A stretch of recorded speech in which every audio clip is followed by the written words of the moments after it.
Alright guys, well I'm back today with the first shots and overview of the CZ Scorpion 3 Plus. Ever since I saw this released, I knew I had to get one out to the channel to try, but they were a little bit more than what I wanted to spend because I had one of the original CZ Scorpions about the same size as this, so I wanted to see if they would go on sale. I don't actually have a working relationship with CZ, so I don't get any T&E models, maybe in the future, but I was waiting to see if this went on sale.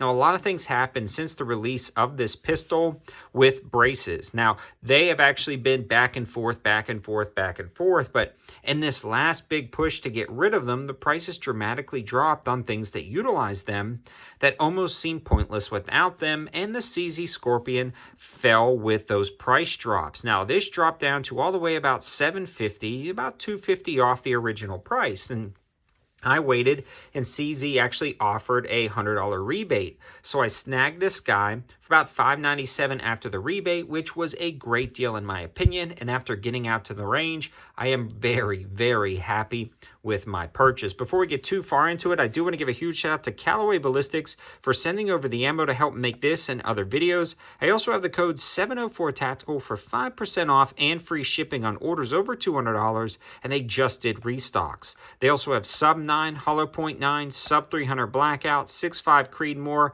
and even Subsonic 762x39, so definitely give them a look, and don't forget that code. Now, why would I want something like this, especially after already having something like this? Well, that's kind of the reason. I fell in love with the original version, and this was a little bit shorter, a little bit more streamlined, and it offered a little bit ergonomics and an overall cooler package, in my opinion, with some of the M-LOK rail systems and the overall construction of the pistol itself.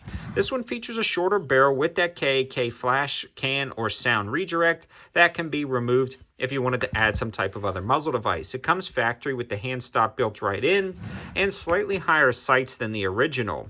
It also has a really good, in my opinion, mag release, ambidextrous on both sides, and a lot better safety than the original version. Actually stays out of the way of your finger.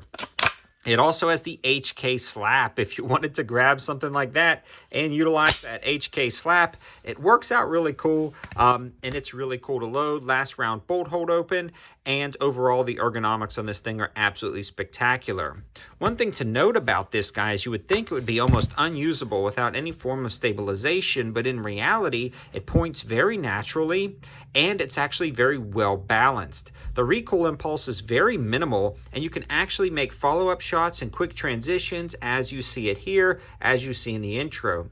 Put a large window red dot like this Votatu on the top of it, it works out great down at the range because it's an incredibly forgiving red dot, and it clears the iron sights. And if you need to use the iron sights, you can get a little bit further down on them. And this is probably one of the perfect red dots to throw on top of something like this. So if you're interested, you can head over to the campsite page in the description below for the Amazon. And I've got all of my favorite Votatu deals over there, but this is a perfect combination for this guy right here. Just one-handed applications, large viewing window, you're good to go. Now, I do have this pick rail adapter on the back so I can throw an offset sling mount, and a lot of that stuff came from Optics Planet, including the KNS Precision ones I'm running on my MP5, the Zenith one that I just grabbed. So if you're interested in a lot of these adapters, head over to the Optics Planet's website. You can utilize the code 704TAC, that's 704TAC for a lot of these adapters, whether it's KNS or Strike Industries. And you can also head over to the campsite page, my main campsite page, for a lot of the blazing deals from Optics Planet. So I want to give a huge shout out to these guys for always supporting the channel. These have been working out great, so something to consider if you do grab one of those. They come with the original end plate that has the QD slot coming right out the rear. I personally like the QD slot coming out the side for the way I run the slings, and I'll be putting one up front eventually when I decide to sling this up. But overall, it's a nice, small, compact package, and it's well balanced. I know I already mentioned that, but it just feels really good. The build's quality and fit and finish is absolutely spectacular. And even though I ran a lot of rounds through it today, the M-LOK handguard actually shields your hand from the heat transfer, and it works out great. Now, one minor complaint I have is you can see the lower assembly right there. Actually, I don't know if you can tell or not, it kind of caps around right here around the front, and it actually flexes about that. So everything's clear.